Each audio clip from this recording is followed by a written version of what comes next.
Welcome to the slop farm. Enjoy the video. You start by isolating the run. Mask at least 1 to 2 inches around it so you only touch the defect. Wet the area and begin with 800 to 1000 grit sandpaper, sanding gently across the run, never dig in. Use steady, overlapping passes and keep the paper and paint wet to avoid scratches. Once the high ridge of paint is softened and the surface blends, wipe with a microfiber and inspect at a shallow angle to confirm the run is level with surrounding paint. Once the ridge is reduced, move to finer papers, 1,200 then 1,500 to 2,000 grit, to feather the edges so transitions disappear. Use a soft sanding block to maintain flatness and apply even pressure. This prevents low spots. After each stage, rinse and dry, then wipe with isopropyl alcohol to remove oils and sanding residue.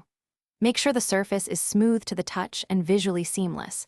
If you see a thin scratch pattern, proceed with the next finer grit until it vanishes. For the final step, use a light cut polishing compound followed by a finishing polish with a dual action polisher to restore gloss.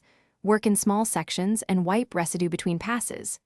If you sanded through to the base coat, spot apply a thin clear coat, allow proper flash time, then wet sand and polish to match surrounding gloss. Make sure to let clear fully cure before final polishing.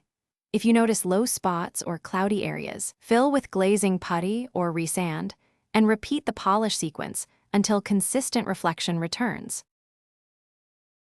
Thanks for watching. Consider subscribing if we helped you today.